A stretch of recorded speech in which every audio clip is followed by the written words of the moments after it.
जय हिंद दोस्तों, स्वागत है आप सभी का आपके अपने परिवार द लॉजिकल साइंस में। मैं हूं आलोक सिंह आतिश और आज के इस वीडियो सेशन में हम लोग डिस्कस करने वाले हैं रेलवे साइंस 3200 के 9वें सेट की। जी हां दोस्तों, इससे पीछे के वीडियो सेशन में हम लोगों ने रेलवे साइंस 3200 का 8वां सेट देखा था, जहां पे हम लोगों ने रेलवे एग्जाम में पूछे गए कुछ महत्वपूर्ण साइंस क्वेश्चन को डिस्कस करा था। दोस्तों, आज के इस वीडियो सेशन में भी हम लोग वैसे ही क्वेश्चन को डिस्कस करेंगे जो कि आपके रेलवे एग्जाम में पूछे गए हैं। और साथ ही आपकी जानकारी के लिए बताना चाहूंगा कि आज के इस सेशन का जो भी क्वेश्चन है उसका पीडीएफ आपको कहाँ मिलेगा, ये हमारे टेलीग्राम ग्रुप से मिल जाएगा, जिसका लिंक इस वीडियो के नीचे डिस्क्रिप्शन में दिया हुआ है। आप वहां से जाकर के पीडीएफ को एक्सेस कर सकते हैं। बहरहाल, आइए अपने सेशन की शुरुआत करते हैं और चलते हैं पहले क्वेश्चन की तरफ। मेरे मित्र, आपका जो पहला क्वेश्चन है आज के इस सेशन का, क्वेश्चन नंबर 1 आप सबों के सामने है। क्या पूछा जा रहा है कि एथेनॉल का एथेनोइक अम्ल निम्नलिखित में से किस अभिक्रिया का उदाहरण है। मेरे मित्र, आपसे क्वेश्चन ये करा जा रहा है कि जब एथेनॉल और एथेनोइक अम्ल एक दूसरे के साथ अभिक्रिया करते हैं तो वो किस अभिक्रिया का उदाहरण है। इन चारों ऑप्शन में से आपको बताना है। आपका ऑप्शन है दहन अभिक्रिया, दूसरा है योगज अभिक्रिया, तीसरा है ऑक्सीकरण अभिक्रिया और चौथा है आपका प्रतिस्थापन अभिक्रिया। आप में से बहुत सारे मित्र कहेंगे कि गुरुजी सीधे सीधे आंसर बताने से पहले हमें यह बता दो कि यहाँ पे एथेनॉल और एथेनोइक अम्ल के बीच अभिक्रिया होगा तो कैसे होगा और उस रिएक्शन को हम लोग कैसे लिखते हैं। ध्यान दीजिएगा कि यहाँ पे जो एथेनॉल की बात की जा रही है चिला जी, वो एक्चुअली में किसकी बात की जा रही है, अल्कोहल की बात की जा रही है।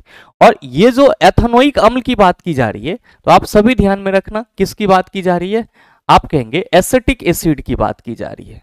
मतलब यहाँ पे साफ है कि रिएक्शन किसके बीच होना है, अल्कोहल और एसिटिक एसिड के बीच होना है। आप कहेंगे कैसे होगा, तो मेरे मित्र आप सभी ध्यान में रखना, जब अल्कोहल यानी कि C2H5OH CH3COOH के साथ, ध्यान में रखेंगे, अल्कोहल का फॉर्मूला क्या होता है C2H5OH और एसिटिक एसिड CH3COOH।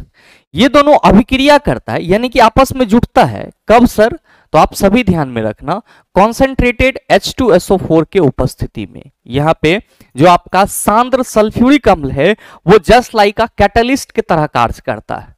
और मेरे मित्र, जब C2H5OH यानी कि एथेनॉल और CH3COOH ethanoic acid concentrated H2SO4 के उपस्थिति में एक दूसरे के साथ अभिक्रिया करता है तो क्या बनाता है। आप सभी ध्यान में रखेंगे कि अभिक्रिया के दौरान इसका जो वाटर मॉलिक्यूल्स होता है वो बाहर निकल जाता है और ये किस में बदल जाता है, तो सर ये जो है हमारा इथाइल एथेनोएट में बदल जाता है। आप कहेंगे कैसे, तो मेरे मित्र ध्यान देंगे कि इसका एक हाइड्रोजन यहां से और सर एक हाइड्रोजन यहां से और एक ऑक्सीजन यहां से क्या होता है सर, निकल जाता है बाहर। ध्यान देंगे कि यहां पे हम बाहर निकाल दे रहे हैं H2O को। अब क्या बचा हमारा, तो सर अब हमारा बचा CH3COO और C2H5। इसको जस्ट लाइक यहां पे लिख दीजिए CH3COO और क्या, तो सर C2H5। मेरे मित्र ध्यान में रखेंगे कि इसी को क्या कहा जाता है, तो आप सभी याद रखना, इसको इथाइल इथेनोएट कहा जाता है। क्या कहा जाता है, इथाइल इथेनोएट कहा जाता है। इथाइल इथेनोएट कहा जाता है। और चिला जी आप सभी हमेशा अपने माइंड में रखिएगा कि इथाइल एथेनोएट को ही हम लोग किस नाम से जानते हैं, ईस्टर के नाम से जानते हैं। किस नाम से जानते हैं, ईस्टर के नाम से जानते हैं। और ये पूरा का पूरा जो अभिक्रिया है ये आपका क्या कहलाता है, आप सभी ध्यान में रखना, ये अभिक्रिया आपका एस्टेरिफिकेशन कहलाता है। क्या कहलाता है, एस्टेरिफिकेशन कहलाता है। तो मेरे मित्र आप सभी ये कहेंगे कि गुरुजी जब अल्कोहल एथेनोइक एसिड के साथ कॉन्सेंट्रेटेड H2SO4 की उपस्थिति में अभिक्रिया करता है तो इस अभिक्रिया के उपरांत क्या बनता है, एस्टर बनता है। और ये अभिक्रिया क्या कहलाती है, एस्टेरिफिकेशन। क्या कहलाती है, एस्टेरिफिकेशन। मेरे मित्र आपको यहाँ पे ध्यान ये देना होगा कि ये जो आप कॉन्सेंट्रेटेड H2SO4 का इस्तेमाल एज अ कैटलिस्ट यहाँ पे कर रहे हैं ये एक्चुअली क्या है, तो सर ये इस रिएक्शन में ऑक्सीडाइजिंग और डिहाइड्रेटिंग एजेंट के रूप में कार्य करता है। ये जो आपका H2SO4 है ये किस रूप में कार्य करता है, ऑक्सीडाइजिंग एजेंट और डिहाइड्रेटिंग एजेंट दोनों के रूप में कार्य करता है। और इसका मेनली रोल क्या होता है, तो सर इस रिएक्टेंट से जो वाटर मॉलिक्यूल्स हैं उसको बाहर निकालना यानी कि वाटर मॉलिक्यूल्स को रिमूव करना। आप कहेंगे कि गुरुजी जब यहां पे ये H2SO4 ऑक्सीडाइजिंग एजेंट के रूप में कार्य कर रहा है तो क्या यहां पे ऑक्सीकरण की प्रक्रिया हो रही है, बिल्कुल चेला जी। तो आप सभी क्या कहेंगे कि गुरुजी भले ही रिएक्शन हमारा एस्टरिफिकेशन हो, लेकिन यहाँ पे कॉन्सेंट्रेटेड H2SO4 ऑक्सीडाइजिंग एजेंट के रूप में काम कर रहा है, जिस वजह से वाटर मॉलिक्यूल्स हमारा बाहर आ रहा है, तो हम तो ये कहेंगे कि इस अभिक्रिया में एस्टरिफिकेशन में क्या हो रहा है, ऑक्सीडेशन हो रहा है, यानी कि ऑक्सीकरण हो रहा है। तो भाई मेरे आपसे जो क्वेश्चन करा जा रहा है कि एथेनॉल का एथेनोइक अम्ल निम्नलिखित में से किस अभिक्रिया का उदाहरण है, आप सभी कहेंगे सर ऑक्सीकरण अभिक्रिया का उदाहरण है। तो सही आंसर क्या हो जाएगा, ऑप्शन नंबर सी हो जाएगा। मेरे मित्र साथ ही आप सभी ध्यान में रखना, अगर कभी आपसे यह पूछा जाए कि एथेनॉल और एथेनोइक एसिड आपस में अभिक्रिया करके क्या बनाते हैं, आप कहेंगे ईस्टर बनाते हैं। अभिक्रिया क्या कहलाता है, एस्टरिफिकेशन कहलाता है, और ईस्टर को ही हम लोग क्या कहते हैं, इथाइल एथेनोएट कहते हैं। आप कहेंगे चलो सर ये तो हमने समझ लिया, लेकिन सर हमें यह बताओ कि ये कंबसन अभिक्रिया क्या होता है, दहन अभिक्रिया क्या होता है। तो मेरे मित्र आप सभी ध्यान में रखना कि जब कोई पदार्थ ऑक्सीजन की उपस्थिति में जलता है तो उस अभिक्रिया को हम लोग क्या कहते हैं, दहन अभिक्रिया कहते हैं। और चला जी एग्जाम्पल के रूप में आप सभी ध्यान में रखेंगे कि सर जितने भी प्रकार के फ्यूल हैं, जितने भी प्रकार के ईंधन हैं, सबके सब क्या होते हैं सर, ऑक्सीजन के उपस्थिति में बर्न होते हैं। तो सर जितने भी ईंधन जलते हैं वे सब के सब किसका उदाहरण होते हैं, तो सर दहन अभिक्रिया यानी कि कंबसन रिएक्शन का उदाहरण होता है। आप कहेंगे कि सर ये योगज अभिक्रिया क्या है, मेरे मित्र इसी को हम लोग क्या कहते हैं, कंबिनेशन रिएक्शन कहते हैं। और आप सभी को मैंने कई बार बताया है कि जब दो अभिकारक आपस में अभिक्रिया करके एक प्रतिफल का निर्माण करते हैं, दो अभिकारक आपस में अभिक्रिया करके एकल प्रतिफल का निर्माण करते हैं, तो उस अभिक्रिया को हम लोग क्या कहते हैं, योगज अभिक्रिया, या फिर हम लोग क्या कहते हैं सर, तो सर कॉम्बिनेशन रिएक्शन कहते हैं। मेरे मित्र आप सभी ध्यान में रखेंगे कि अगर हम लोग योगज अभिक्रिया के लिए एग्जाम्पल की बात करते हैं तो आप सभी क्या कहेंगे कि गुरुजी जब NH3HCl के साथ अभिक्रिया करता है तो ये क्या बना लेता है सर, सिंगल प्रोडक्ट NH4Cl बना लेता है। तो ये हमारा किस अभिक्रिया का उदाहरण हो जाएगा, आप कहेंगे सर योगज अभिक्रिया यानी कि जो हमारा कॉम्बिनेशन रिएक्शन है उसका उदाहरण हो जाएगा। आप कहेंगे सर प्रतिस्थापन अभिक्रिया क्या होगा, तो मेरे मित्र आप सभी कहेंगे कि सर किसी भी केमिकल रिएक्शन में अगर कोई मोर रिएक्टिव एलिमेंट अपने से लेस रिएक्टिव एलिमेंट को, यानी कि कोई बहुत ज्यादा अभिक्रियाशील तत्व अपने से कम अभिक्रियाशील तत्व को विस्थापित करके उसका स्थान ले लेता है, तो सर उसको हम लोग क्या कहते हैं, आप कहेंगे सर उसको हम लोग डिस्प्लेसमेंट रिएक्शन यानी कि प्रतिस्थापन अभिक्रिया के रूप में देखते हैं। मेरे ख्याल से इस क्वेश्चन को आप सभी समझ पाए होंगे। आइए बात करते हैं अगले क्वेश्चन की। अगला क्वेश्चन बड़ा ही सरल सा है। आपसे पूछा जा रहा है कि मानव नरों में ब्रिसन, ध्यान में रखेंगे ब्रिसन को हम लोग इंग्लिश में क्या कहते हैं, टेस्टिस कहते हैं। मानव नरों में ब्रिसन उदर गुहा एब्डोमिनल कैविटी के बाहर ब्रिसन कोष नामक, इसको हम लोग एस्कॉर्टम कहते हैं, ब्रिसन कोष नामक थैली में क्यों स्थित होते हैं। पहला ऑप्शन है कि यह शुक्राणुओं के निर्माण के लिए शरीर से 2-3 डिग्री निम्न तापमान बनाए रखने में मदद करता है। दूसरा है इन्हें रक्त वाहिकाओं द्वारा शुक्राणु निर्माण के लिए आवश्यक प्रचुर आपूर्ति प्रदान की जाती है। तीसरा यह शुक्राणु निर्माण के लिए हार्मोन स्रावित करता है। और चौथा है यह शुक्राणु निर्माण के लिए शरीर की तुलना में निम्न दाब बनाए रखने में मदद करता है। मेरे मित्र आप सबों को मालूम है कि बॉडी से बाहर ब्रिसन कोष इसलिए रहता है क्योंकि स्पर्म का जो फॉर्मेशन होता है वो कम तापमान पर होता है, और हमारे बॉडी का जो नॉर्मल टेम्परेचर होता है वो 37 डिग्री सेल्सियस होता है, लेकिन स्पर्म के फॉर्मेशन के लिए 37 डिग्री से भी क्या चाहिए सर, कम टेम्परेचर चाहिए। इसलिए हमारी ये बॉडी के बाहर क्या होता है सर, लटका हुआ रहता है, जिसको हम लोग क्या कहते हैं, तो सर इसको हम लोग ब्रिसन कोष कहते हैं। और मेरे मित्र इसके बॉडी से बाहर होने का सिर्फ और सिर्फ एक ही कारण होता है कि स्पर्म का फॉर्मेशन क्या होता है, तो सर जो बॉडी का नॉर्मल टेम्परेचर है उससे नीचे के टेम्परेचर पे होता है। उससे नीचे के कितना डिग्री टेम्परेचर पे सर, तो सर उससे नीचे के 2-3 डिग्री कम टेम्परेचर पे। मतलब जो पहला ऑप्शन है कि यह शुक्राणु के निर्माण के लिए शरीर से 2-3 डिग्री निम्न तापमान बनाए रखने में मदद करता है, यह आपकी इस क्वेश्चन का बिल्कुल ही सही आंसर है, और ये चीज आप सबों को मालूम भी होगा। लेकिन थोड़ा सा हम लोग यहाँ पे एक्सप्लेन किसको कर लेते हैं, तो सर एक्सप्लेन कर लेते हैं नर के जनन तंत्र की, यानी कि मेल के रिप्रोडक्टिव ऑर्गन सिस्टम की। आप सभी देख पा रहे होंगे। बस आप सबों को ये ध्यान में रखना है कि ये जो ब्रिसन है इसी को हम लोग क्या कहते हैं इंग्लिश में, इसको हम लोग इंग्लिश में टेस्टिस कहते हैं। और स्पर्म का फॉर्मेशन कहां पे होता है, तो सर यहीं पे होता है। मेरे मित्र ध्यान में रखेंगे कि स्पर्म का फॉर्मेशन इस पार्ट में होता है, और यहां से स्पर्म किसके थ्रू बाहर निकलता है, तो आप सभी ध्यान में रखना कि यहां से स्पर्म जो है वो इस नली के थ्रू क्या होता है, बाहर निकलता है, जिसको शुक्रवाहिनी कहा जाता है, यानी कि शुक्राणु को ले जाने वाला कहा जाता है। और मेरे मित्र आप सभी ध्यान में रखेंगे, इसी को क्या कहा जाता है, इसी को वास डिफरेंस कहा जाता है इंग्लिश में।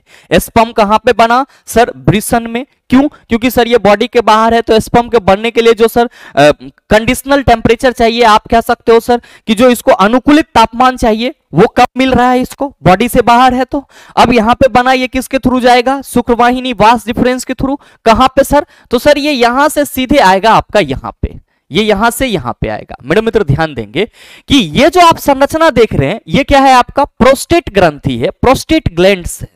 और मेरे मित्र प्रोस्टेट ग्लैंड से एक प्रकार का फ्लूइड निकलता है, जो कि क्या होता है, तो सर जो स्पर्म होते हैं सर, उसमें एक स्पेशल प्रकार के गंध के लिए रिस्पॉन्सिबल होता है। और मेरे मित्र ध्यान में रखेंगे कि इस शुक्रवाहिनी के थ्रू यहां पे सर प्रोस्टेट ग्लैंड के थ्रू इसमें एक फ्लूइड मिला, और ये जो स्पर्म है पूरा का पूरा वो सर सीमेन बन करके आपका क्या होता है, तो सर ये यूरेथ्रा यानी कि मूत्र मार्ग के थ्रू क्या होता है, शरीर से बाहर आता है। और मेरे मित्र ध्यान में रखेंगे कि ये आपका क्या है, तो सर मूत्राशय है, जहां पे यूरिन क्या होता है सर, स्टोर होता है। और साथ ही आप सभी ध्यान में रखना कि यहां पे इस वाले पोर्शन को क्या बोला जाता है सर, शुक्राशय बोला जाता है। क्या बोला जाता है, शुक्राशय बोला जाता है। तो मेरे ख्याल से आप मेल के रिप्रोडक्टिव जो ऑर्गेन है उसको समझ पाए होंगे। और मेरे मित्र आप सभी ध्यान में रखेंगे कि चूंकि जो स्पर्म आपका बाहर आता है सीमेन के थ्रू, वो किसके थ्रू, तो सर वास डिफरेंस के थ्रू। और इसको हम लोग इंग्लिश में, ये जो शुक्रवाहिनी है, इसी को हम लोग इंग्लिश में क्या कहते हैं, वास डिफरेंस कहते हैं। और मेरे मित्र जब हम लोग पुरुष नसबंदी की बात करते हैं, तो सर इसी ट्यूब को क्या कर दिया जाता है, तो सर बांध दिया जाता है। तो सर जो बांध दिया जाता है, इसीलिए इसको हम लोग क्या कहते हैं, वेसक्टोमी कहते हैं। तो सर पुरुषों में नसबंदी को क्या बोला जाता है, वेसक्टोमी बोला जाता है। क्यों? क्योंकि वास डिफरेंस की जो नली होती है उसको बांध दिया जाता है। मेरे ख्याल से क्वेश्चन को आप सभी समझ पाए होंगे। आइए बात करते हैं अगले क्वेश्चन की।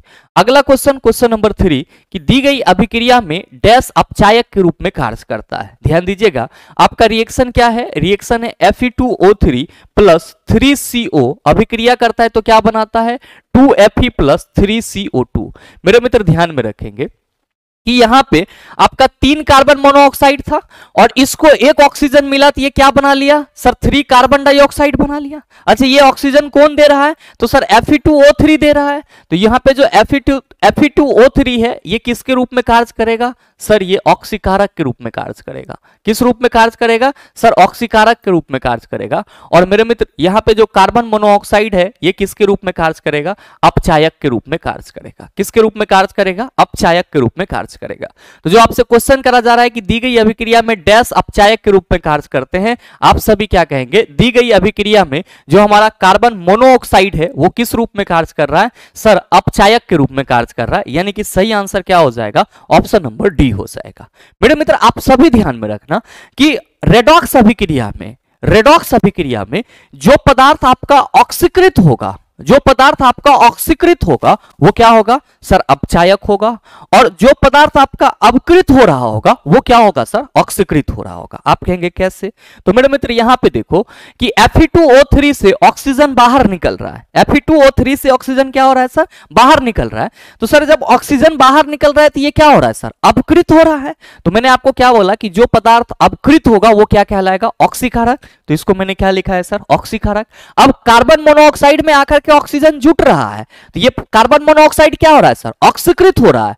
तो सर जो ऑक्सीकृत होगा वो क्या कहलाएगा, अपचायक। तो यहां पे मैंने क्या लिखा है, कार्बन मोनोऑक्साइड अपचायक के रूप में कार्य करेगा। तो आप सभी हमेशा ध्यान में रखेंगे, रेडॉक्स रिएक्शन में जो पदार्थ हमारा ऑक्सीकृत हो रहा है वो क्या कहलाएगा, अपचायक। और जो पदार्थ हमारा अपकृत हो रहा है वो क्या कहलाएगा, ऑक्सीकारक कहलाएगा। मेरे ख्याल से समझ पाए होंगे। नेक्स्ट क्वेश्चन है कि निम्नलिखित धातुओं के धात्विक गुण का सही क्रम क्या है। मेरे मित्र आप सबों को मालूम है कि आवर्त सारणी में अगर हम लोग बाएं से दाएं जाते हैं, आवर्त सारणी में अगर हम लोग बाएं से दाएं जाते हैं तो किस गुण में वृद्धि होती है, आप कहते हैं अधात्विक गुण में वृद्धि होती है। किस गुण में वृद्धि होती है, अधात्विक गुण में वृद्धि होती है। और मेरे मित्र आप सभी ध्यान में रखना कि जब हम लोग आवर्त सारणी के किसी वर्ग में ऊपर से नीचे आते हैं तो धात्विक गुण में वृद्धि होती है। आवर्त सारणी में जब हम लोग क्या करते हैं सर, वर्ग से नीचे आते हैं तो क्या होता है, धात्विक गुण में वृद्धि होती है। यानी कि किसी वर्ग में अगर हम लोग ऊपर से नीचे आते हैं तो धात्विक गुण में वृद्धि देखने को मिलती है। और यहाँ पे जो एलिमेंट का नाम दिया गया है मेरे मित्र, आपको मोस्ट ऑफ द एलिमेंट कहाँ पे मिल जाएंगे, वर्ग 1 और 2 में मिल जाएंगे। ध्यान दीजिएगा, सोडियम आपका यहाँ पे है, साथ में आपका जो मैग्नीशियम है वो यहाँ पे है, साथ में आपका सीजियम यहाँ पे है, बेरियम यहाँ पे है, और साथ ही साथ अगर आप और एलिमेंट की बात करेंगे तो सर और एलिमेंट तो इसमें दिया नहीं है, बस आपका सोडियम, सीजियम, बेरियम, मैग्नीशियम और साथ में तो और कुछ है नहीं सर, बस इसी 4 गो की बात की जा रही है। मेरे मित्र आप सभी ध्यान में रखना, और मैंने आपको बताया भी है किसी सेशन में, इसी आपका 3200 के सेशन में ही, कि मोस्ट इलेक्ट्रोपॉजिटिव एलिमेंट किसे बोला जाता है। तो सर आप सभी ध्यान में रखेंगे, मोस्ट इलेक्ट्रोपॉजिटिव एलिमेंट जो है वो सीजियम को बोला जाता है। मेरे मित्र इलेक्ट्रोपॉजिटिव का मतलब क्या हुआ, विद्युत धनात्मक तत्व। अच्छा, आप सबों को मालूम है कि जो धातु होती है वो क्या करती है सर, तो सर इलेक्ट्रॉन का त्याग करती है।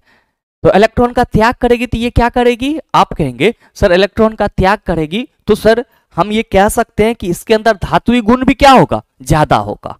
मेरे मित्र आपको ये चीज यहाँ पे स्पेशल हिंट के रूप में याद रखना होगा, आपको ये चीज यहाँ पे स्पेशल हिंट के रूप में याद रखना होगा।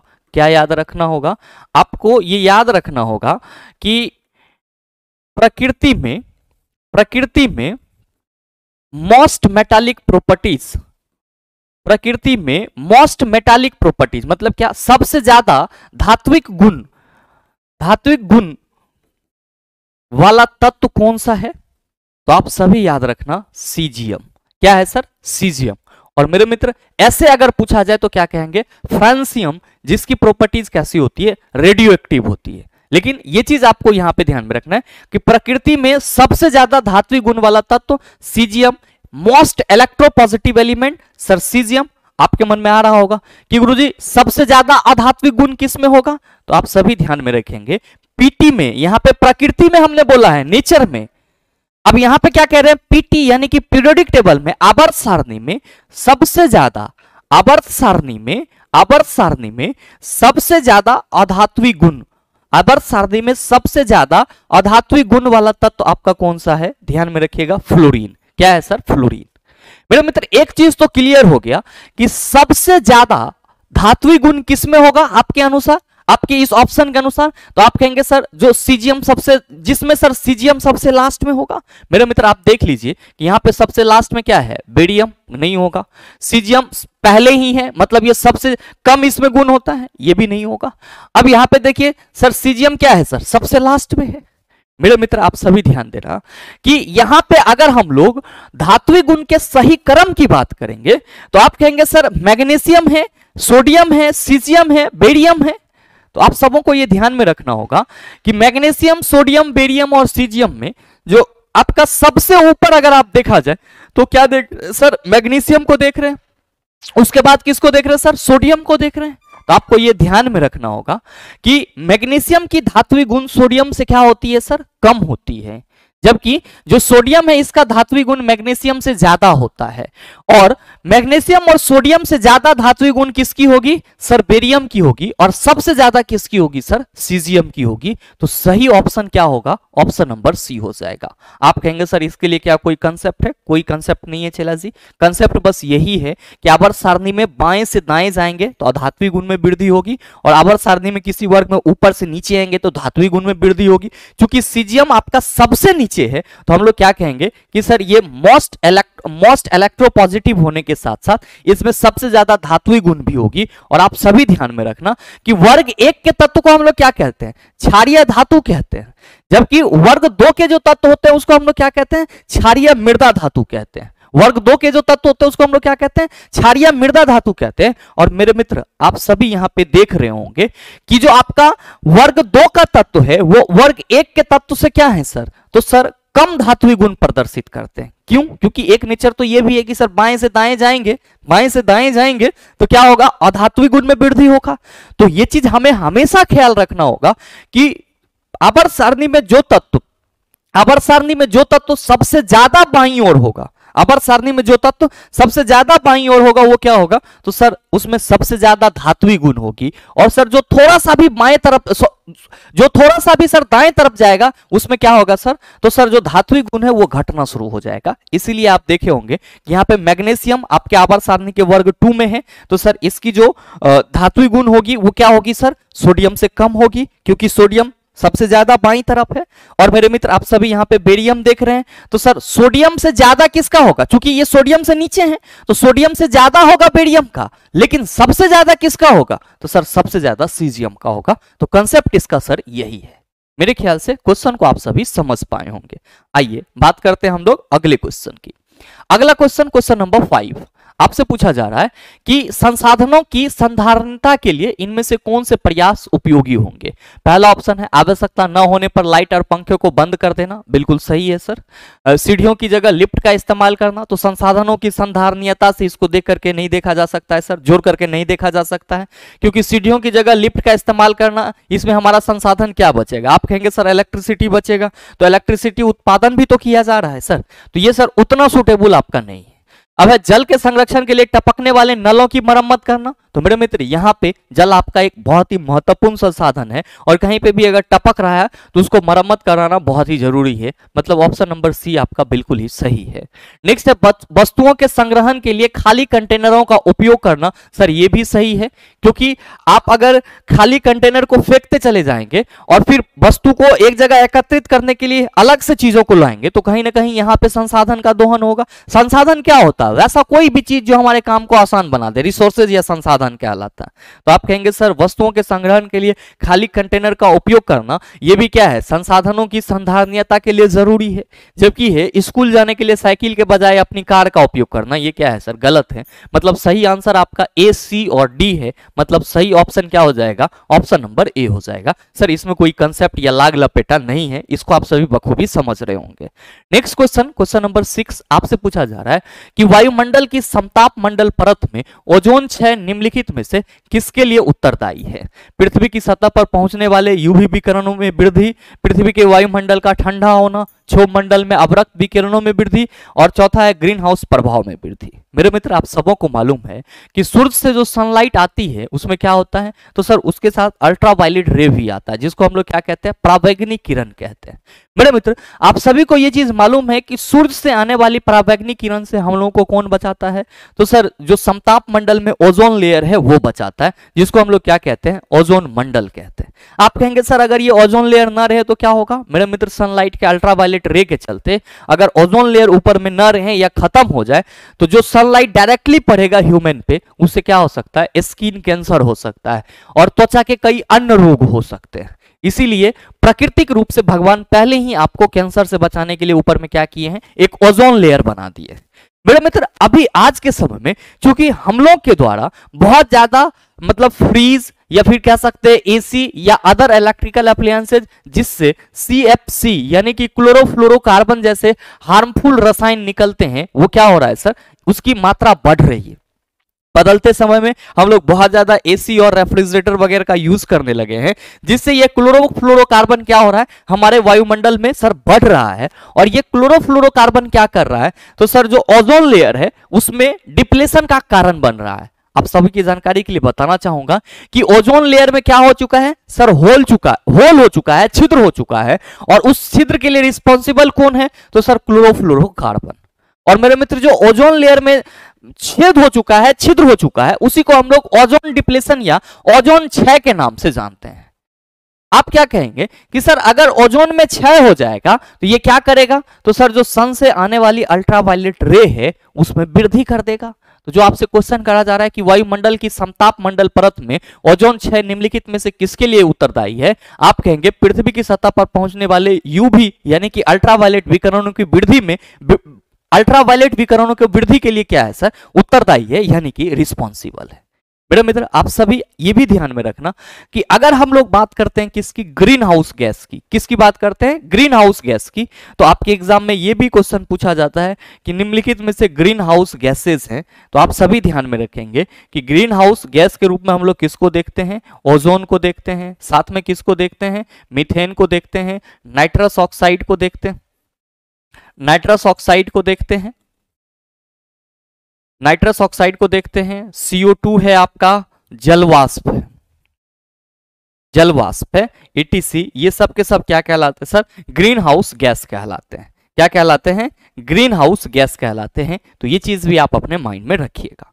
नेक्स्ट क्वेश्चन देखेंगे सर, क्वेश्चन नंबर 6 था, अच्छा इससे पीछे ठीक था ना हो, हाँ हाँ, चलिए क्वेश्चन नंबर 7, आपसे यह पूछा जा रहा है कि मनुष्यों के परिसंचरण तंत्र की कुछ विशेषताओं का उल्लेख नीचे दिया गया है, गलत विकल्प का चयन कीजिए। मेरे मित्र, परिसंचरण तंत्र, ट्रांसपोर्टेशन सिस्टम की बात की जा रही है। आप सबों को मालूम है कि आपके बॉडी में जो पाचन की प्रक्रिया होती है, जो श्वसन की प्रक्रिया होती है, और फिर जो परिवहन की प्रक्रिया होती है, जो उत्सर्जन की प्रक्रिया होती है, इन सभी के लिए क्या है? तो सर स्पेशल प्रकार का ऑर्गन सिस्टम है, अंग तंत्र है, जिसको हम लोग क्या कहते हैं सर? ऑर्गन सिस्टम कहते हैं।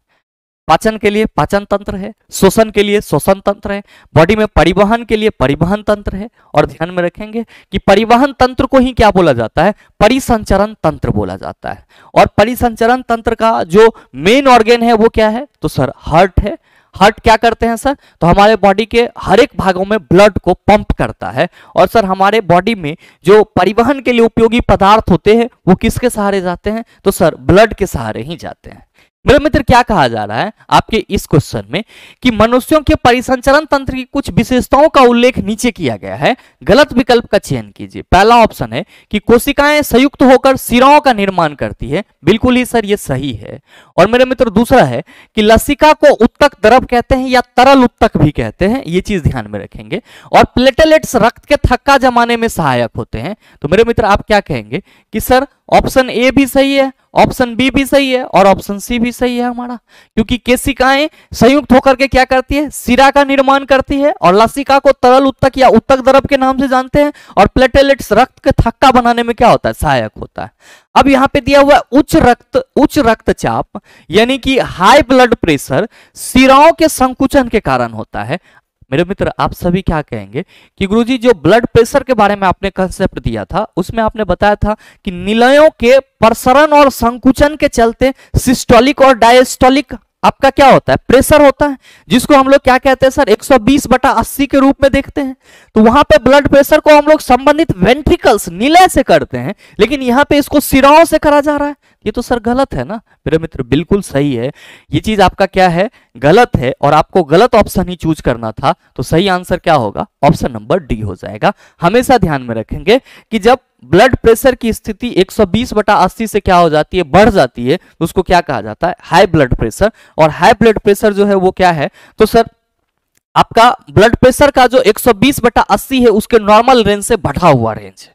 और ब्लड प्रेशर जो है वो किससे संबंधित है? तो सर निलयों के संकुचन और प्रसरण से संबंधित है, जिसको हम लोग सिस्टोलिक और डायस्टोलिक के रूप में देखते हैं। और ये चीज मैंने आपको पीछे के सेशन में अच्छे से बताया था। नेक्स्ट क्वेश्चन देखिएगा सर, क्वेश्चन नंबर 8 आपसे क्या पूछा जा रहा है कि निम्न कथनों पर विचार करते हुए सही उत्तर का चयन कीजिए। पहला है आपका कि आयनिक यौगिक सामान्यतः भंगुर होते हैं और दाब आरोपित करने पर टुकड़ों में टूट जाते हैं, बिल्कुल सही है सर। और दूसरा है कि आयनिक यौगिक के गलनांक तथा क्वथनांक निम्न होते हैं। मेरे मित्र ये चीज गलत है। पहला चीज तो आप सभी यहाँ पे नोट कर लेंगे, कुछ इंपॉर्टेंट बातों को चला जी, इंपॉर्टेंट बातों को। क्या इंपॉर्टेंट बात यह है कि जो आयनिक यौगिक होते हैं उसकी विशेषता क्या होती है? आयनिक यौगिक की विशेषता क्या होती है? मेरे मित्र आपको 4 प्रॉपर्टीज याद रखने हैं। आयनिक यौगिक के अगर गुण की बात की जाए तो 4 महत्वपूर्ण गुण आप सबों को याद रखना है। पहला याद रखना है ये कि ये कठोर एवं भंगुर होते हैं। ये क्या होते हैं? ये कठोर एवं भंगुर होते हैं। कठोर एवं भंगुर होते हैं।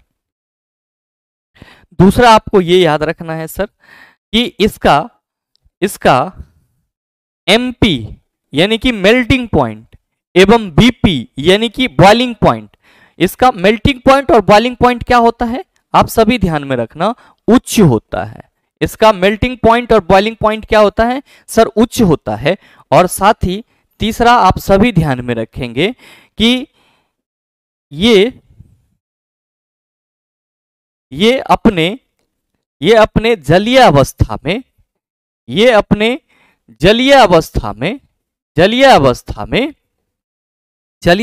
में विद्युत का जलीय अवस्था में विद्युत का चालन करते हैं। क्या करते हैं सर? जलीय अवस्था में विद्युत का चालन करते हैं। चौथा प्रॉपर्टीज याद रखेंगे कि ये जल में घुलनशील होते हैं। ये जल में घुलनशील होते हैं। जल में घुलनशील होते हैं। मेरे मित्र, जब भी आयनिक कंपाउंड की बात की जाएगी आप सभी क्या कहेंगे कि गुरुजी ये कठोर एवं भंगुर होते हैं, इसका मेल्टिंग और बॉइलिंग पॉइंट उच्च होता है, हाई होता है, और जलीय अवस्था में ये विद्युत का चालन करते हैं, और साथ ही ये जल में क्या होते हैं? घुलनशील होते हैं। मेरे मित्र, पहला स्टेटमेंट तो आपका सही है कि आयनिक यौगिक सामान्यतः भंगुर होते हैं और दाब आरोपित करने पे टुकड़ों में टूट जाते हैं। भंगुर होगा तो जाहिर सी बात है कि ये टूट ही जाएगा। लेकिन यहां पे जो कहा जा रहा है कि आयनिक यौगिकों के गलनांक तथा क्वथनांक निम्न होते हैं, ये गलत है। आयनिक यौगिक के गलनांक और क्वथनांक क्या होते हैं? मेल्टिंग पॉइंट और बॉइलिंग पॉइंट क्या होते हैं? हाई होते हैं। तो आप क्या कहेंगे कि सर पहला स्टेटमेंट सही है और दूसरा का क्या है? गलत है। तो देख लीजिए आपका ऑप्शन किस में है। आप कहेंगे सर ऑप्शन नंबर डी में कथन एक सत्य है और कथन दो असत्य लिखा हुआ है। तो सही आंसर क्या होगा? ऑप्शन नंबर डी हो जाएगा। उम्मीद करते हैं समझ पाए होंगे। आइए बात करते हैं अगले क्वेश्चन की। क्वेश्चन नंबर 9 आपसे पूछा जा रहा है कि निम्नलिखित में से कौन सा विकल्प पौधे में उत्सर्जन के लिए विभिन्न तरीकों को दर्शाता है? वाष्पोत्सर्जन, विसरण और संग्रहण, केवल विसरण और संग्रहण, केवल वाष्पोत्सर्जन और संग्रहण, केवल वाष्पोत्सर्जन और विसरण। आप कहेंगे कि सर पौधे में उत्सर्जन का मतलब क्या हुआ? क्या पौधे भी अपशिष्ट पदार्थों को शरीर से बाहर निकालते हैं? बिल्कुल चेला जी। जिस तरह हम लोग के बॉडी में अनेक तरह के मेटाबॉलिज्म प्रोसेस होते हैं, उसी तरीके से प्लांट के बॉडी में भी क्या होता है? मेटाबॉलिज्म प्रोसेस होते हैं। और मेरे मित्र आप सभी ध्यान में रखेंगे कि पौधे के शरीर में भी क्या होते हैं? उत्सर्जी पदार्थों का निर्माण होता है, और ये उत्सर्जी पदार्थ भी शरीर से बाहर आते हैं। आपकी जानकारी के लिए बताना चाहूंगा कि पौधे के शरीर में जो वाष्पोत्सर्जन की प्रक्रिया होती है, पौधे के शरीर में जो वाष्पोत्सर्जन की प्रक्रिया होती है, तो उस वाष्पोत्सर्जन प्रक्रिया में पौधे के शरीर से जल बाहर आता है। और वो जल क्या होता है? तो सर पौधे के शरीर में जो एक्सेसिव अमाउंट ऑफ वाटर होता है सर, वही वाटर होता है, यानी कि जो ज्यादा मात्रा में पानी होता है वो पानी होता है। तो पहला चीज तो ये ध्यान में रखेंगे कि पौधे में जो उत्सर्जन की प्रक्रिया होगी उसमें एक आपका वाष्पोत्सर्जन तो शामिल ही होगा। एक आपका क्या होगा? वाष्पोत्सर्जन तो शामिल ही होगा, जिसको हम लोग ट्रांसपीरेशन के नाम से जानते हैं। और साथ ही मेरे मित्र दूसरा चीज आप सभी ध्यान में रखेंगे कि पौधे में कुछ ऐसे भी उत्सर्जी पदार्थ होते हैं जो विसरण प्रक्रिया के द्वारा उसके शरीर से बाहर निकलते हैं। आप कहेंगे विसरण प्रक्रिया में सर कैसे, कौन निकलेगा? भाई मेरे, गैसों का जो आदान प्रदान होता है पौधे के शरीर से, पौधे के शरीर से जो गैसों का आदान प्रदान होता है वो किसके थ्रू होता है? विसरण प्रक्रिया के थ्रू ही होता है। और आप सभी कहते हैं प्रकाश संश्लेषण प्रक्रिया के दौरान क्या होता है? तो सर बाय प्रोडक्ट के रूप में ऑक्सीजन बनता है। और मेरे मित्र जो ऑक्सीजन होता है वो प्रकाश संश्लेषण प्रक्रिया में जो पौधे द्वारा बनाया जाता है वो आप एक तरह से कह सकते हो वेस्ट मटेरियल होता है पौधे के लिए। जो आपको दिन के समय में मिल रहा होता है सर वो क्या होता है? वेस्ट मटेरियल होता है। और वो कैसे बाहर निकलता है? तो सर स्टोमाटा के थ्रू बाहर निकलता है, रंध्र के थ्रू बाहर निकलता है। किस प्रोसेस से? गुरुजी डिफ्यूजन के प्रोसेस से। तो सर दूसरा उत्सर्जन का जो तरीका होगा वो क्या हो जाएगा पौधे का? सर विसरण भी हो जाएगा। अब मेरे मित्र आप सभी ये ध्यान में रखना कि पौधे के शरीर में कुछ ऐसे भी उत्सर्जी पदार्थ बनते हैं, पौधे के शरीर में कुछ ऐसे भी उत्सर्जी पदार्थ बनते हैं जिसको पौधे के द्वारा स्टोर कर लिया जाता है। कहां पे? तो सर अपने वैक्यूल में, जिसको हम लोग क्या कहते हैं? रसधानी कहते हैं। क्या कहते हैं? रसधानी कहते हैं। यहां पे पौधा क्या करती है? अपने उत्सर्जी पदार्थ को स्टोर कर लेती है। और मेरे मित्र आप सभी सामान्य तौर पे ये चीज ध्यान में रखेंगे कि जो आपको पौधे से गोंद प्राप्त होता है या रेजिन प्राप्त होता है, ये सब के सब क्या है? तो सर पौधे के उत्सर्जी पदार्थ है। और आपकी जानकारी के लिए बताना चाहूंगा कि पौधे के शरीर से जो उत्सर्जी पदार्थ के रूप में गोंद और रेजिन होता है, ये प्रायः पौधे अपने पुराने जाइलम में क्या करते हैं? स्टोर करके रखते हैं।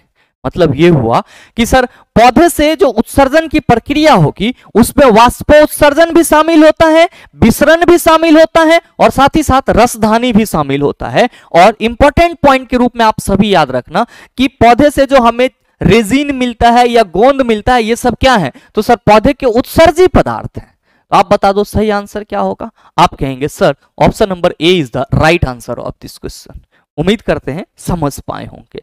आइए बात करते हैं अगले क्वेश्चन की। क्वेश्चन नंबर 10 कि एक अवतल दर्पण जिसकी फोकस दूरी का परिमाण 20 सेंटीमीटर है, उससे 60 सेंटीमीटर की दूरी पर एक प्रतिबिंब निर्मित करता है। वस्तु की दूरी सेंटीमीटर में ज्ञात कीजिए।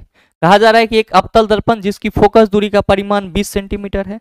चला जी, पहले ही बात कर लिया गया है अवतल दर्पण की, तो आप क्या कहेंगे कि गुरुजी इसका जो फोकस दूरी हम लोग लिखेंगे वो कितना लिखेंगे, तो -20 सेंटीमीटर। क्यों? अवतल दर्पण की जो फोकस दूरी होती है वो क्या होती है, ऋणात्मक।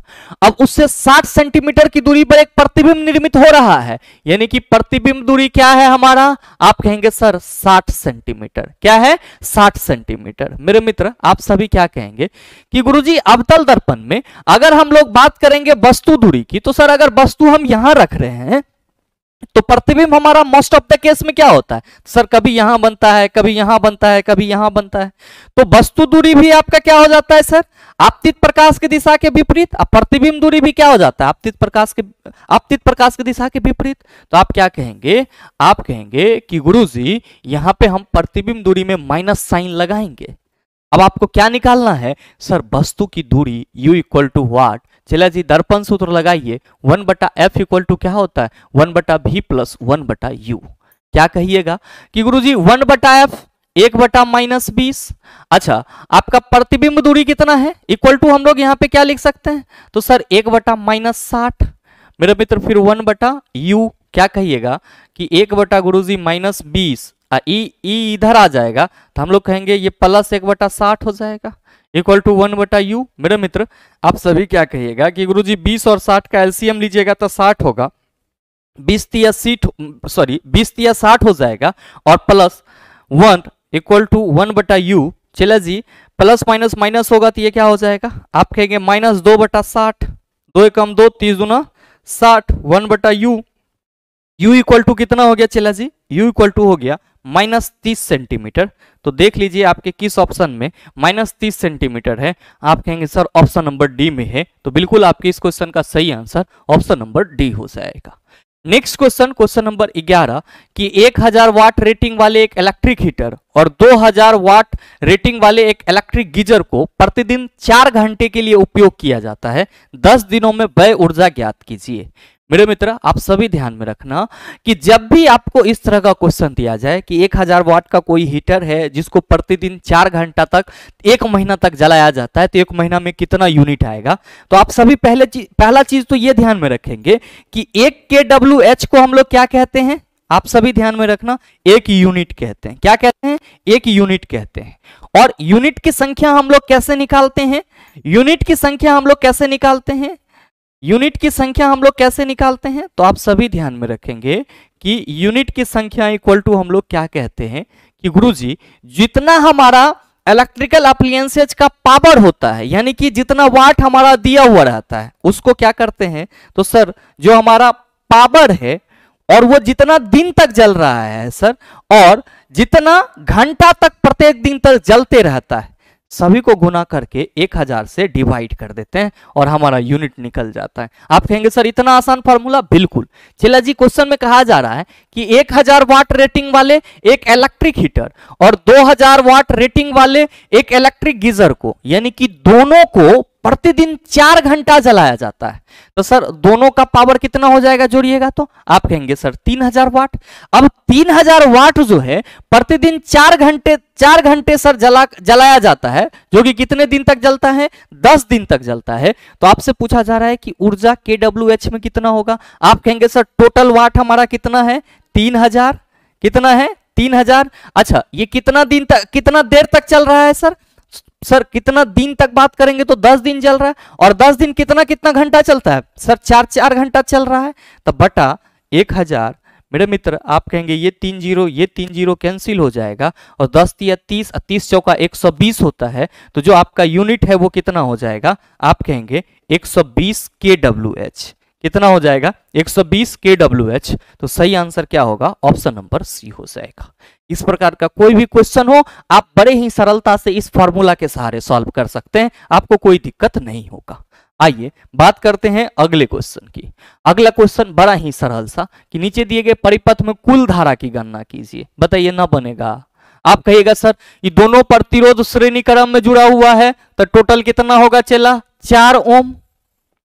अब इससे कितना विभवांतर है सर 4 वोल्ट। क्या कहते हो कि गुरुजी V इक्वल टू तो आई आर होता है, I इक्वल टू क्या हो जाएगा चला जी V बटा आर, 4/4 कितना, आप कहिएगा सर जी 1 एम्पियर। सही आंसर ऑप्शन नंबर बी हो जाएगा। बड़ा ही सरल क्वेश्चन था। नेक्स्ट क्वेश्चन, क्वेश्चन नंबर 13 कि निम्न कथनों पर विचार कीजिए और सही उत्तर का चयन कीजिए। पहला है कि वॉशिंग सोडा सोडियम क्लोराइड से निर्मित होता है। मेरे मित्र सिर्फ वॉशिंग सोडा ही नहीं, अगर हम बात करें सोडियम हाइड्रोक्साइड की जिसको कास्टिक सोडा कहते हैं, अगर हम लोग बात करें ब्लीचिंग पाउडर की, ये सभी के सभी कहां से प्राप्त किए जाते हैं, या इन सभी के लिए मुख्य रूप से कच्चा पदार्थ के रूप में किसका इस्तेमाल किया जाता है, साधारण नमक जिसको हम लोग क्या कहते हैं, सोडियम क्लोराइड कहते हैं। तो ध्यान में रखेंगे washing soda, caustic soda, bleaching powder, इन सभी के लिए कच्चा पदार्थ के रूप में किसका इस्तेमाल किया जाता है, साधारण नमक यानी कि सोडियम क्लोराइड का इस्तेमाल किया जाता है। तो आपसे जो क्वेश्चन का स्टेटमेंट है कि वॉशिंग सोडा सोडियम क्लोराइड से निर्मित किया जाता है, बिल्कुल सही है। और मेरे मित्र फिर कहा जा रहा है कि यह गंदगी और ग्रीस पर हमला करके जल में घुलनशील उत्पादों का निर्माण करता है जिन्हें बाद में पानी से धो दिया जाता है। मेरे मित्र आप सबों को मालूम है कि वॉशिंग सोडा का उपयोग हम लोग किस लिए करते हैं, तो आप कहते हैं सर कपड़ा वगैरह धोने के लिए करते हैं। तो आपका स्टेटमेंट 1 भी सही है और स्टेटमेंट 2 भी क्या है सर, सही है। तो देख लीजिए किस ऑप्शन में है। आपका पहला ऑप्शन है कथन 2 सत्य है और कथन 1 असत्य है, गलत है। दोनों कथन सत्य हैं। Option number B is the right answer of this question. हमेशा ध्यान में रखेंगे इस चीज को कि न सिर्फ वॉशिंग सोडा बल्कि कास्टिक सोडा की बात की जाए, साथ में ब्लीचिंग पाउडर की बात की जाए, इन सभी के लिए कच्चा पदार्थ के रूप में, इन सभी के लिए कच्चा पदार्थ के रूप में किसका इस्तेमाल किया जाएगा, साधारण नमक जिसका फॉर्मूला क्या होता है NaCl, क्या कहते हैं इसको, सोडियम क्लोराइड कहते हैं। नेक्स्ट क्वेश्चन देखेंगे सर। नेक्स्ट क्वेश्चन है क्वेश्चन नंबर 14 कि एक उत्तल लेंस से 1.5 मीटर की दूरी पर रखी वस्तु के लिए -3 का आवर्धन उत्पन्न करता है, प्रतिबिंब की दूरी सही चिन्ह के साथ ज्ञात कीजिए। बड़ा ही सरल क्वेश्चन है। क्वेश्चन में कहा जा रहा है कि उत्तल लेंस से 1.5 मीटर की दूरी पर रखी वस्तु के लिए आवर्धन -3 उत्पन्न करता है। तो m इक्वल टू कितना है चला मेरा, m इक्वल टू -3। लेंस से 1.5 मीटर की दूरी पर रखी वस्तु के लिए तो u हमारा कितना हो जाएगा, आप कहेंगे गुरुजी u जो है वो u हो जाएगा हमारा -1.5 मीटर। बहुत सारे मित्र कहेंगे कि गुरुजी अपने मन से माइनस कैसे लगा दिए, तो चला जी देखिए ना इधर, ये मान लीजिए कि उत्तल लेंस है, ये उत्तल लेंस है तो ये प्रकाशिक केंद्र ना होगा, ये F1 होगा, तो इधर क्या होगा 2F1, ये क्या होगा आप कहेंगे सर F2, इधर क्या होगा 2F2। अब वस्तु कहाँ रखिएगा, उत्तल लेंस में, तो आप कहेंगे सर वस्तु तो इधर रखाएगा। तो मान लीजिए कि ये आपतित प्रकाश की दिशा है, सभी दूरी किससे मापी जाएगी, प्रकाशिक केंद्र से।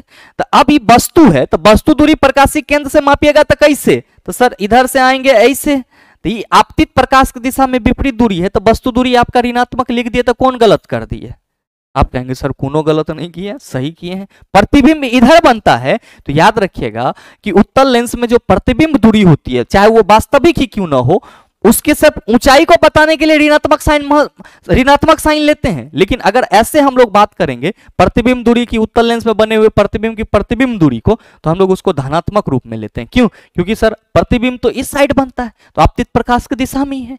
इस चीज का आप खास ख्याल रखेंगे। तो मेरे मित्र आपके क्वेश्चन में कहा जा रहा है कि अगर आवर्धन -3 हो और वस्तु दूरी -1.5 मीटर हो तो प्रतिबिंब की दूरी क्या होगी, यानी कि v इक्वल टू व्हाट। क्या कहते हो कि गुरुजी m इक्वल टू हम लोग पढ़ते हैं v बटा u, लेंस के लिए आवर्धन का फॉर्मूला तो यही होता है m इक्वल टू v बटा u। मेरे मित्र m कितना है -3, आपको v निकालना है और u कितना दिया हुआ है -1.5। क्या कहोगे गुरुजी v इक्वल टू हो जाएगा -3 इंटू -1.5। चला जी 15 या 45 होता है, माइनस माइनस प्लस होता है 4.5 मीटर।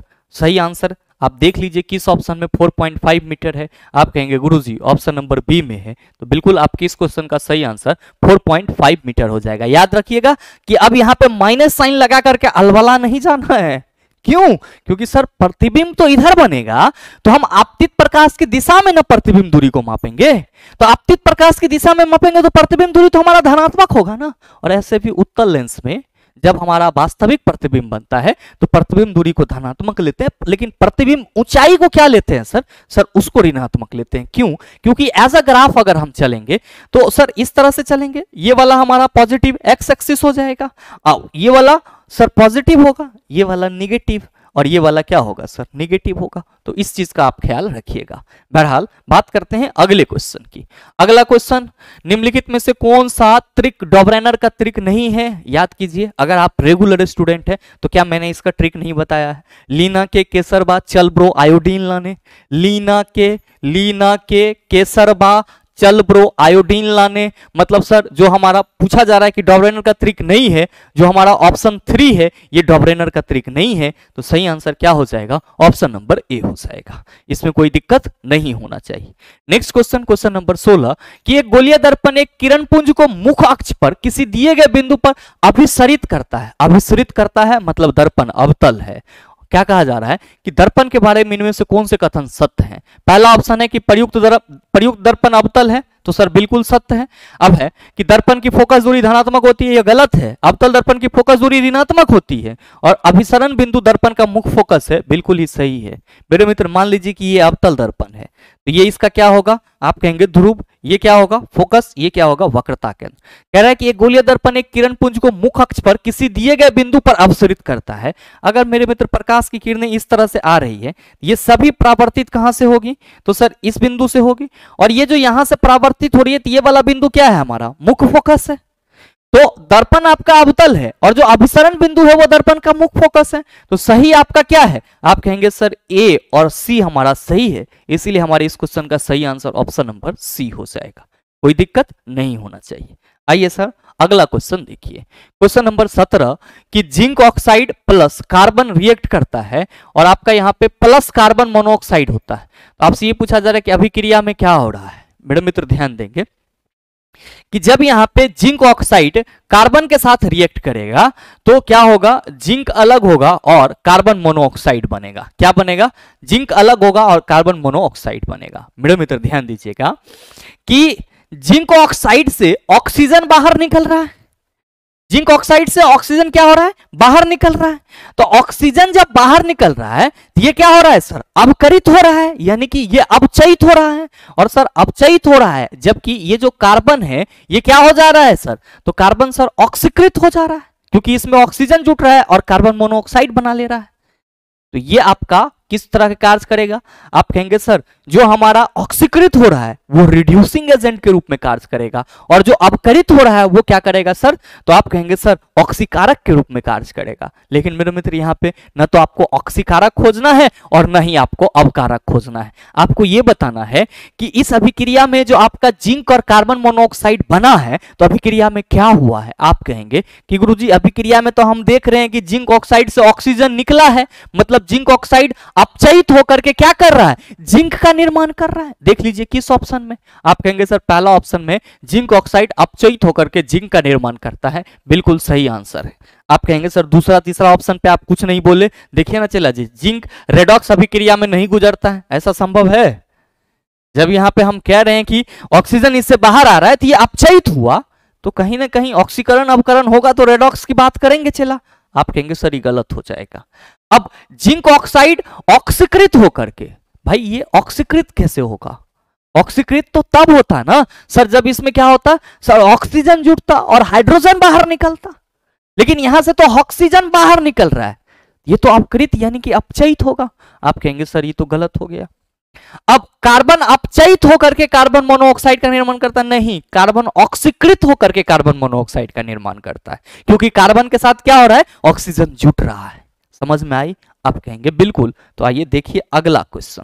अगला क्वेश्चन, क्वेश्चन नंबर 18 कि जब किसी चुंबक को किसी कुंडली के पास ले जाया जाता है तो यह कुंडली एक प्रेरित विभवांतर उत्पन्न करता है। जब हम कुंडली के पास चुंबक की गति बढ़ाते हैं तो क्या होता है? आप सभी कहेंगे सर कुंडली में प्रेरित विभवांतर बढ़ जाएगा। बिल्कुल ही मतलब सरल सा क्वेश्चन था। नेक्स्ट क्वेश्चन देखिए, कुपिका की कुछ विशेषताओं का उल्लेख नीचे किया गया है, गलत विकल्प का चयन कीजिए। पहला तो मेरे मित्र आप सभी ध्यान में रखेंगे कि कुपिका, इसी को इंग्लिश में एलोवोली बोला जाता है।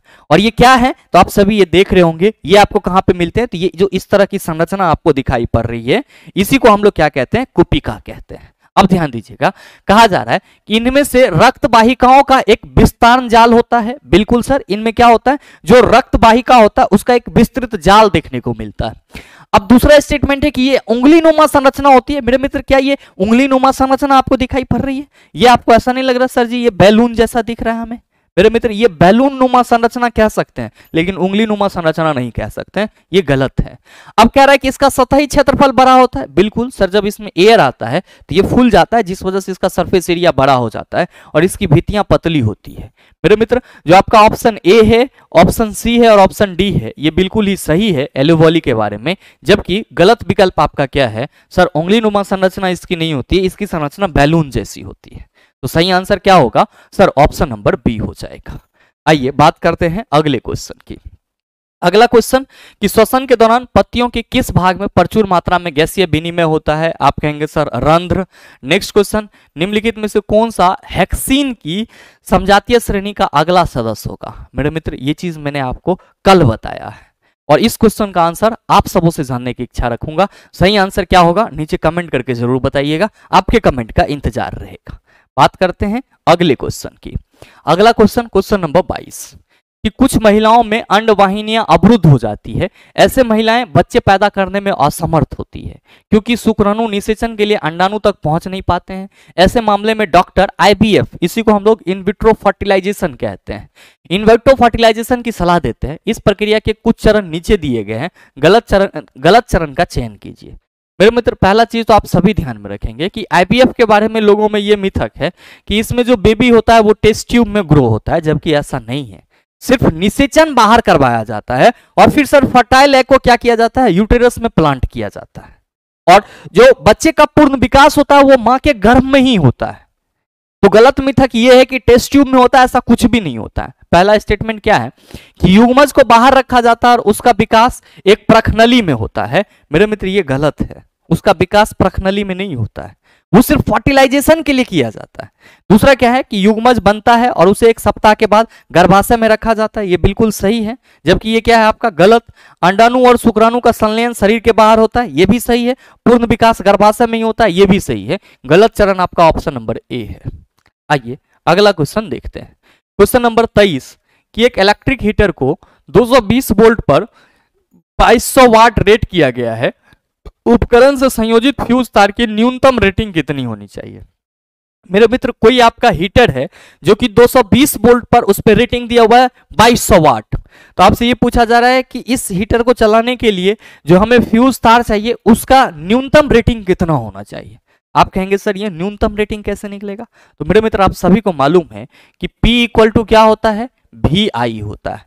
पावर आपका कितना है यहाँ पे, तो सर पावर जो है वो 2200 वाट, वोल्टेज कितना है 220, आई आपको निकालना है, आई आपको निकालना है। ये और ये कैंसिल हो जाएगा, 22 है 220, आई इक्वल टू 10 एम्पियर, यानी कि जो फ्यूज वायर होगी उसका रेटिंग कितना होना चाहिए, 10 एम्पियर होना चाहिए। जब भी फ्यूज वायर की रेटिंग की बात की जाएगी आप ये वाला फॉर्मूला निकालेंगे, आपका आंसर सही होगा।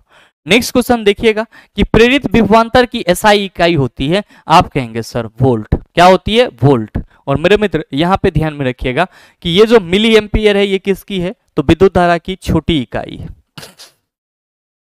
विद्युत धारा की छोटी इकाई इसे कहा जाता है, ठीक है। और 1 मिली एम्पियर इक्वल टू कितना एम्पियर, तो 0.001 एम्पियर। ये चीज आप सभी ध्यान में रखना।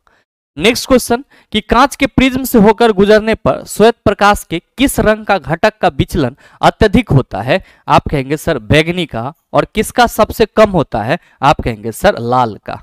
लाल रंग का विचलन सबसे कम होता है। लाल रंग का विचलन क्या होता है सर, सबसे कम होता है, सबसे कम होता है। जबकि बैंगनी का क्या होता है, तो गुरुजी सबसे ज्यादा होता है। आपके आज के इस सेशन में टोटल 25 क्वेश्चन थे, जिसको मेरे मित्र आप सभी ने अच्छे से डिस्कस कर लिया है। और साथ ही अब आपको इस प्रकार का क्वेश्चन दोबारा दे दिया जाए तो आप उसका जवाब आसानी से दे सकते हैं। और साथ ही उम्मीद करते हैं कि आप सबों को ये वीडियो अच्छा लगा होगा, और अगर आपको ये वीडियो अच्छा लगा तो वीडियो को लाइक कीजिएगा, ज़्यादा से ज़्यादा शेयर कीजिएगा, और हाँ, अगर आप चैनल पे नए हैं तो सब्सक्राइब करके बेल आइकन दबा लीजिएगा ताकि इस तरह के एग्जाम रिलेवेंट वीडियो का नोटिफिकेशन सबसे पहले आपके पास पहुंचे और आप उसको सबसे पहले देख पाओ। मिलते हैं फिर अगले वीडियो सेशन में, तब तक के लिए best of luck, thank you, have a nice day.